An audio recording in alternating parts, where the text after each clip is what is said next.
വേനൽക്കാലത്ത് ഈ ദേശവാസികളായ സകല സഹോദരങ്ങളോടും സുഹൃത്തുക്കളോടും കുഞ്ഞുങ്ങളോടും മാതാപിതാക്കളോടുമായിട്ട് ലോകരക്ഷിതാവായ യേശുക്രിസ്തുവിനെ കുറിച്ച് സുവിശേഷിപ്പാൻ ഈ ദേശത്തേക്ക് കുളത്തപ്പുഴയുടെ ഭാഗത്തു നിന്നും HMIയുടെ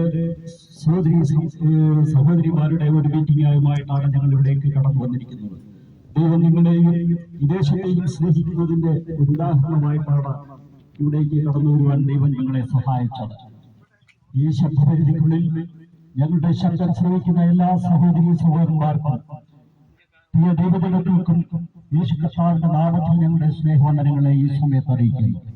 ആദ്യമായിട്ട് നിങ്ങളോട് ഞാൻ ഒരു കഥ പറയുവാൻ ആഗ്രഹിക്കുകയാണ്. വിശ്വവിഖ്യാതനായ ടോൾസ്റ്റോയ് എന്നുള്ള എഴുത്തുകാരൻ തന്റെ ഒരു പുസ്തകത്തിൽ ഇങ്ങനെ ഒരു കാര്യം എഴുതുവാനിടയായി. ഒരു ഗ്രാമത്തിൽ ഒരു സഹോദരൻ വസ്തുവകയ്ക്കായിട്ട് കടന്നു ചെന്നു. അപ്പോൾ ആ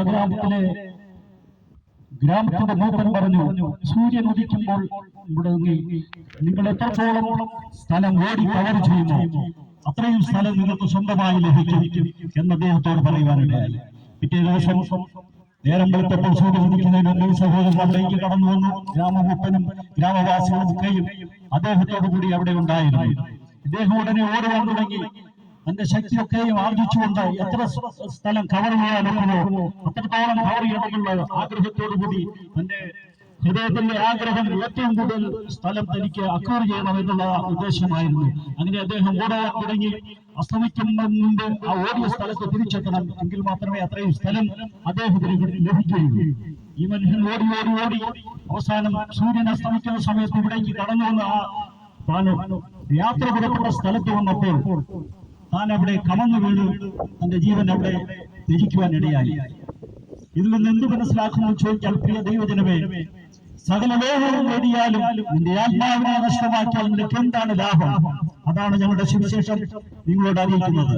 ഈ തിരക്കേറിയ ജീവിതത്തിൽ മനുഷ്യൻ സ്വസ്നേഹികളും സ്വന്തം ആഗ്രഹങ്ങളും സ്വന്തം താല്പര്യങ്ങളും മറ്റുള്ളവരുടെ മേൽ അടിച്ചേൽപ്പിക്കുകയും തന്റെ ജീവിതത്തിന് വേണ്ടി ഏത് ഹീനമായ പ്രവർത്തികളും ചെയ്യുവാൻ ഒരുങ്ങിയിരിക്കുന്ന ഒരു കാലമാണ് ഇപ്പോൾ നാം കാണുന്നത്. ഓരോ ദിവസത്തിലും മാധ്യമങ്ങളിലേക്ക് നോക്കിയാൽ ചെറുതും വലുതുമായിട്ട് കൊലപാതകങ്ങളും മറ്റ് അനാശാസ്യ പ്രവർത്തികളും മദ്യപാനവും വെറിക്കൂട്ടും അങ്ങനെ വിവിധമായ കാര്യങ്ങളാണ് നാം ഓരോ ദിവസവും കേട്ടുകൊണ്ടിരിക്കുന്നത്.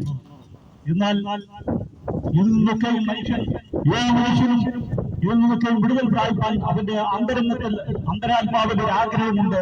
പക്ഷെ അവനെ കൊണ്ട് സാധിക്കുന്നില്ല എന്നാണ് നമുക്ക് കാണുവാൻ കഴിയുന്നത്. എങ്ങനെയാണ് നിന്ന് വിടുതൽ പ്രാപിക്കുന്നത്? അതിനുള്ള പോംവഴിയാണ് കർത്താവായ യേശുവിൽ വിശ്വസിച്ചാൽ നീയും നിന്റെ ഭവനവും രക്ഷ പ്രാപിക്കുമെന്നാണ് ദൈവത്തിന്റെ വചനം നമ്മെ പഠിപ്പിക്കുന്നത്. പ്രിയ സുഹൃത്തെ, സഹോദര, ഞങ്ങൾ നിങ്ങളോട് പറയുന്നത്, ഈ നശ്വരമായ ലോകത്തും ഒരു ദിവസം നാമൊക്കെയും നമ്മുടെ ഈ കൂടാരമായ ശരീരം വിട്ട് നമുക്ക് കടന്നുപോകും. കഴിഞ്ഞ ദിവസത്തിൽ പത്രത്തിൽ തന്നെ ഒരു വാർത്ത വായിക്കാനിടയായി. മനുഷ്യന്റെ ജീവിതത്തിൽ മനുഷ്യന്റെ ഒരു ആത്മാവുണ്ട്, അത് അവനിൽ നിന്ന് വേർപെടുന്നു, നശിക്കുന്നില്ല എന്ന് കഴിഞ്ഞ 2 ദിവസത്തിന് മുമ്പുള്ള മനോരമ പത്രത്തിൽ കൂടി വായിക്കാൻ നമുക്കിടയായി. അപ്പോൾ ഏത് മനുഷ്യനും ഒരു നശിക്കാത്ത നിത്യമായ ഒരു ആത്മാവുണ്ട്, അതൊരു നിത്യമായ വാസസ്ഥലവും ആവശ്യമാണെന്ന് അതിൽ നിന്ന് നമുക്ക് മനസ്സിലാക്കാൻ കഴിയുന്നു. എങ്ങനെയാണ് ആ വാസസ്ഥലം നമുക്ക് പ്രാപിക്കാൻ കഴിയുന്നത്? സകല മതങ്ങളും പറയുന്നു മനുഷ്യരൊക്കെയും പാപികളാണെന്ന്. ഒരു മനുഷ്യനും പാപമില്ല എന്ന് പറയാൻ നമുക്ക് സാധ്യമല്ല. അങ്ങനെയാണെങ്കിൽ നാം ഒന്ന് ചിന്തിക്കണം. നമ്മുടെ ഈ ദേശം വസിക്കുന്ന ഓരോരുത്തരും രാത്രിയാകുമ്പോൾ നിങ്ങളുടെ വീടിന്റെ കഥകൾ അടയ്ക്കുന്നു, അല്ലെങ്കിൽ ദേശത്തുള്ള കടകളൊക്കെ അടച്ചു പോകുന്നു. ഇതൊക്കെയും വിളിച്ചു പറയുന്നത് നാം മനുഷ്യരാരും നല്ലവരല്ല എന്നുള്ളതാണ്. ഗോദ്രേജിലെ പൂട്ടോ മറ്റു വിലയേറിയ പൂട്ടുകൾ കൊണ്ടോ നമ്മുടെ വീടുകൾ പൂട്ടുമ്പോൾ അത് തന്നെ നമ്മോട് പറയുന്നത് ഈ ദേശത്ത് അല്ലെങ്കിൽ മനുഷ്യരാരും നല്ലവരല്ല എന്ന്. അപ്പൊ മനുഷ്യൻ പാവമില്ല എന്ന് പറയുവാൻ ഒരു മനുഷ്യനും സാധ്യമല്ല. നമുക്കെയും പാപത്തിന് അടിമപ്പെട്ട ഒരു ജീവിതമാണ് നമ്മളിലുള്ളത്. ആ പാപത്തിൽ നിന്നൊരു വിടുതലാണ് കർത്താവായ യേശു ക്രിസ്തു വിശ്വസിക്കുന്നത് മൂലം നമുക്ക് കിട്ടുന്നത്. ആ വിശ്വാസത്തോടുകൂടി യേശുവിൽ വിശ്വസിക്കുന്നുവെങ്കിൽ നമുക്ക് ഒരു നിത്യജീവനുണ്ട്, നമ്മുടെ ആത്മാവിന് നിത്യജീവനുണ്ട്. സകല മതങ്ങളും സകല മാർഗങ്ങളും ഒക്കെയും പറയുന്നത് ഒരു നിത്യജീവൻ, മനുഷ്യന്റെ പാപത്തിന്റെ ഒരു മോചനം അത് ആവശ്യമാണെന്നാണ്. ആ ആവശ്യമാണ് ഞങ്ങൾ നിങ്ങളോട് അറിയിക്കുന്നത്. അതിനുള്ള വഴികളാണ് യേശു ക്രിസ്തുവിൽ വിശ്വസിച്ചാൽ നിന്റെ സകല പാപങ്ങളെയും പോക്കി നിന്നെ ശുദ്ധീകരിക്കാൻ കഴിയുന്ന ഒരു നാമമാണ് നിങ്ങളോട് ഞങ്ങൾ ഈ പകൽക്കാലം സുവിശേഷിക്കുന്നത്. പ്രിയ ദൈവജനമേ, ഈ സുവിശേഷത്തിൽ വിശ്വസിക്കുന്നുവെങ്കിൽ നിങ്ങൾക്ക് ആ രക്ഷ പ്രാപിപ്പാൻ കഴിയും. ഇതിലേക്ക് നിങ്ങളെ വഴി നടത്തുവാനായിട്ട് ഈ ദേശത്ത് തന്നെ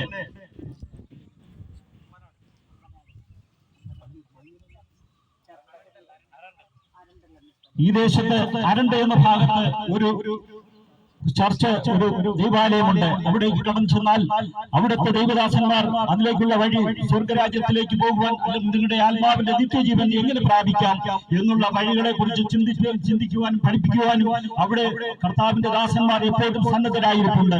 നിങ്ങളെ അവിടേക്ക് സാധനം ഞങ്ങളെ ക്ഷണിക്കുകയാണ്. നിങ്ങളുടെ ജീവന്റെ വിടുതലിനായിട്ട്, നിങ്ങളുടെ ആത്മാവിന്റെ രക്ഷയ്ക്കായിട്ട് ഉള്ള പാഠങ്ങളും വഴികളും പ്രബോധിപ്പിക്കാൻ അവരെ സദാ നിങ്ങളെ അവിടേക്ക് ക്ഷണിക്കുകയും അവർ ഒരുക്കമുള്ളവരായിട്ടും കാണുന്നു. പ്രിയ ദൈവജനമേ, സഹോദരി സഹോദരന്മാരെ, ഈ ഒരു സുവിശേഷത്തേക്ക് വിശ്വസിപ്പാനും നിങ്ങളുടെ ആത്മാവിനെ നിത്യജീവനിലേക്ക് നടത്തുവാനുമായിട്ട് ഈ സന്ദേശം നിങ്ങൾക്കിടയാകട്ടെ എന്ന് ഈ സമയത്ത് ഞങ്ങൾ ആഗ്രഹിക്കുകയും നിങ്ങൾക്ക് വേണ്ടി പ്രാർത്ഥിക്കുകയും ചെയ്യുന്നു. നിങ്ങളുടെ എല്ലാ വഴികളിൽ നിന്നും പാപവഴികളിൽ നിന്നും വിടുതൽ പ്രാപിപ്പാൻ കർത്താവായ യേശു വിശ്വസിച്ചാൽ നിങ്ങൾക്ക് അത് സാധിക്കും എന്നുള്ള ഒരു സന്ദേശം നിങ്ങൾ കൈമാറിക്കൊണ്ട് എന്റെ ഈ വാക്കുകളൊന്നും ഞങ്ങൾ നിർമ്മിച്ചുകൊള്ളുന്നു. ആമേൻ. Praise the Lord.